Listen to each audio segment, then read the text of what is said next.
जय श्री राम दोस्तों। श्री रामचरित मानस के अरण्य कांड में हमने सुना कि मारीच ने स्वर्ण मृग का रूप धारण किया और प्रभु श्री रामचंद्र जी के हाथों उनका वध हो गया। दोहा नंबर 27। विपुल सुमर सुर बरसहि गावहि प्रभु गुण गाथा निज पद दीन असुर कहूँ दीन बंधु रघुनाथ। अर्थात देवता बहुत से फूल बरसा रहे हैं और प्रभु के गुणों की स्तुतियां गा रहे हैं कि श्री रघुनाथ जी ऐसे दीन बंधु है कि उन्होंने असुर को भी अपना परम पद दे दिया। खलबदी तुरत फिरे रघुबीरा सोह चाप कर कटी तुनीरा आरत गिरा सुनि जब सीता कहलछि मन सन परम सविता। दुष्ट मारीच को मारकर श्री रघुवीर तुरंत लौट पड़े। हाथ में धनुष और कमर में तरकश शोभा दे रहा है। इधर जब सीता जी ने दुख भरी वाणी मरते समय मारीच की हा लक्ष्मण की आवाज सुनी तो वे बहुत ही भयभीत होकर लक्ष्मण जी से कहने लगी, जाहु बेगी संकट अति भ्राता लक्ष्मण बेहसी कहा सुनु माता भ्रुकुटि विलास सृष्टि लय होई सपुने हु संकट परई की सोई। तुम शीघ्र ही जाओ, तुम्हारे भाई बड़े संकट में है। लक्ष्मण जी ने हंसकर कहा, हे माता सुनो, जिनके भ्रुकुटि विलास यानी कि वो एक इशारे मात्र से सारी सृष्टि का प्रलय हो जाता है, वे श्री राम जी क्या कभी स्वप्न में भी संकट में पड़ सकते हैं। मरम बचन जब सीता बोला हरि प्रेरित लक्ष्मण मन डोला बन दिसि देव सौंपी सब काहू चले जहाँ रावण ससि राहु। इस पर जब सीता जी कुछ मर्म वचन कहने लगी तब भगवान की प्रेरणा से लक्ष्मण जी का मन भी चंचल हो उठा। वे श्री सीता जी को वन और दिशाओं के देवताओं को सौंपकर वहां चले जहां रावण रूपी चंद्रमा के लिए राहु रूप श्री राम जी थे। सोन बीच 10 गंधर देखा आवा निकट जति के वेशा जागे डर सुर असुर डेराही निसिन नींद दिन अन्न न खाही। रावण सुना मौका देखकर यति के वेश में श्री सीता जी के समीप आया, जिसके डर से देवता और दैत्य तक इतना डरते हैं कि रात को नींद नहीं आती और दिन में भरपेट अन्न नहीं खाते।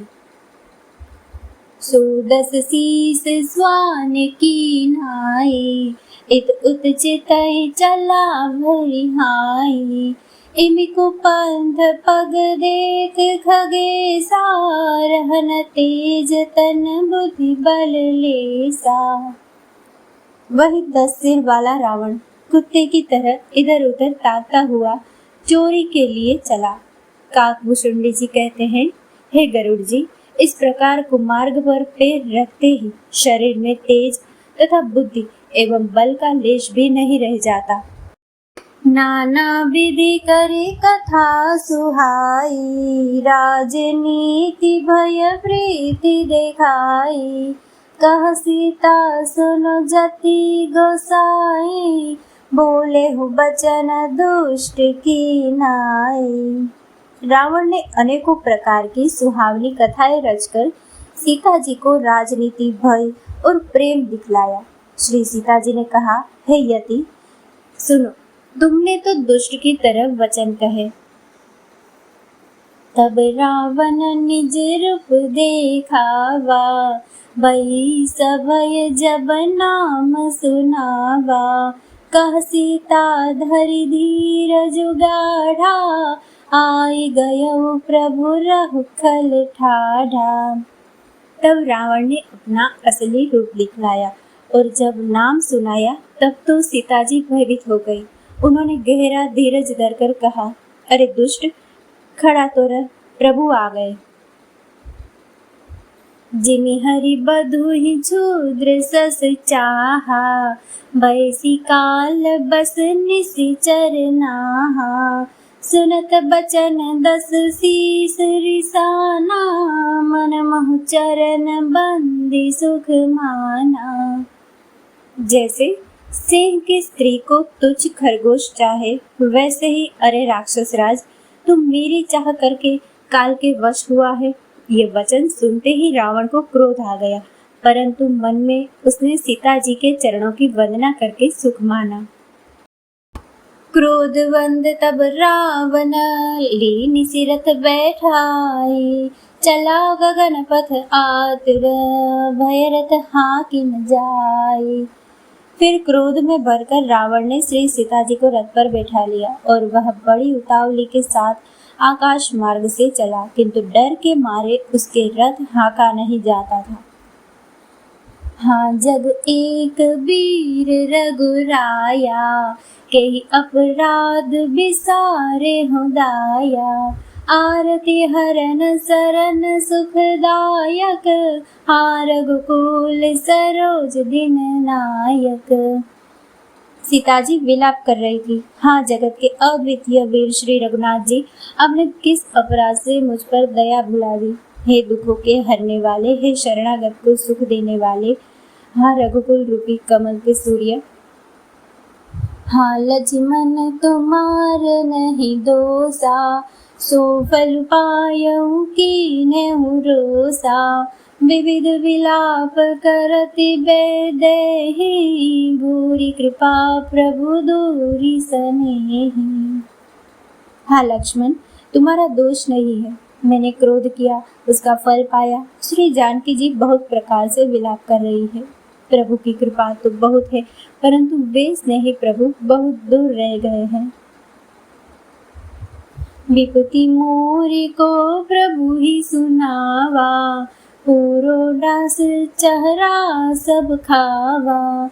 सीता के विलाप सुनी भारी, भय चराचर जीव दुखारी।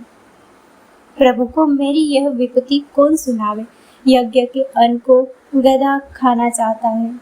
सीता जी का भारी विलाप सुनकर जड़ चेतन सभी जीव दुखी हो गए।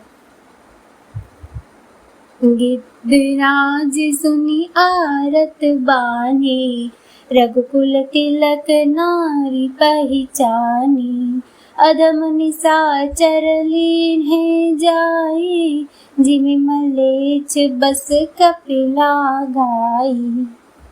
गिद्धराज जटायु ने सीता जी की दुख भरी वाणी सुनकर पहचान लिया कि ये रघुकुल तिलक श्री रामचंद्र जी की पत्नी है। उसने देखा कि नीच राक्षस इनको लिए जा रहा है, जैसे कपिला गाय मल्लेच्छ के पाले पड़ गई हूँ। सीते पुत्री करसी जनि त्रासा, करिहउ जातु धान कर नासा। धावा क्रोधवंत खग के से, छुटई पबी पर्वत कहूँ जैसे। वह बोला, हे सीते पुत्री, भय मत कर, मैं इस राक्षस का नाश करूंगा। यह कहकर वह पक्षी क्रोध में भरकर ऐसे दौड़ा जैसे पर्वत की ओर वज्र छूटता हो। रे रे दुष्ट ठाड़ किन होहि, निर्भय चले सिन जाने ही मोहि। आवत देखी कृतांत समाना, फिर 10 कंधर कर अनुमाना। उसने ललकार कर कहा, रे रे दुष्ट, खड़ा क्यों नहीं होता। निडर होकर चल दिया, मुझे तूने नहीं जाना। उसको यमराज के समान आता हुआ देखकर रावण घूमकर मन में अनुमान करने लगा कि मैं नाक की खगपति होई, मम बल जान सहित पति सोई। जाना जरठ जटायु एहा, मम कर तीरथ छांडी देहा। यह या तो मैनाक पर्वत है या पक्षियों का स्वामी गरुड़, पर वह गरुड़ तो अपने स्वामी विष्णु सहित मेरे बल को जानता है। कुछ पास आने पर रावण ने उसे पहचान लिया और बोला, यह तो बुढ़ा जटायु है, पर मेरे हाथ रूपी तीर्थ में शरीर छोड़ेगा। सुनत गिद्ध क्रोधातुर धावा, कहा सुनु रावण मोर सिखावा। तज जानकी कुशल गृह जाहु, नाहित अस होई बहु बाहु। यह सुनते ही गिद्ध क्रोध में भरकर बड़े वेग से दौड़ा और बोला, रावण मेरी सिखावन सुन, जानकी जी को छोड़कर कुशल पूर्वक अपने घर चला जा, नहीं तो हे बहुत भुजाओं वाले, ऐसा होगा कि राम रोष पावक अति घोरा, होई सकल सलभ कुल तोरा। उतरन देत दसानन जोधा, तबहि गिद्ध धावा करि क्रोधा। श्री राम जी के क्रोध रूपी अत्यंत भयानक अग्नि में तेरा सारा वंश भस्म हो जाएगा। योद्धा रावण कुछ उत्तर नहीं देता। तब गिद्ध क्रोध करके दौड़ा। दरि कच बिरथ की नमहि मीरा, सीत ही राखी गिद्ध पुनि फेरा। चौचन मारि बिदार सी देहि, दंड एक भय मूर्छाते ही। रावण के बाल पकड़कर उसे रथ के नीचे उतार लिया। रावण पृथ्वी पर गिर पड़ा। गिद्ध सीता जी को एक ओर बैठाकर फिर लौटा और चोंच से मार मारकर रावण के शरीर को विदीर्ण कर डाला। इससे उसे एक घड़ी के लिए मूर्छा हो गई। तब सक्रोध निशिचर खिसी आना, काढ़े सी परम कराल कृपाना। काटे सी पंख परा खग धरनी, सुमिरि राम करि अद्भुत करनी। तब खिसियाए हुए रावण ने क्रोध युक्त होकर अत्यंत भयानक कटार निकाली और उससे जटायु के पंख काट डाले। पक्षी जटायु श्री राम जी की अद्भुत लीला का स्मरण करके पृथ्वी पर गिर पड़ा।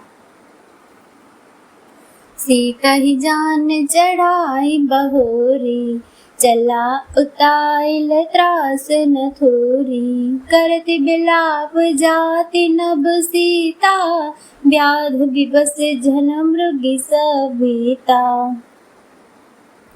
सीता जी को फिर रथ पर चढ़ाकर रावण बड़ी उतावली के साथ चला। उसे भय कम न था।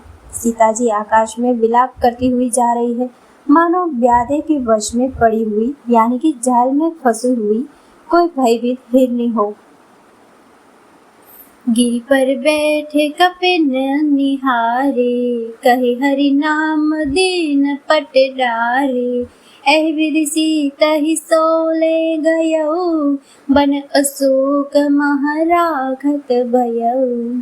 पर्वत पर बैठे हुए बंदरों को देखकर सीता जी ने हरि नाम लेकर वस्त्र डाल दिए।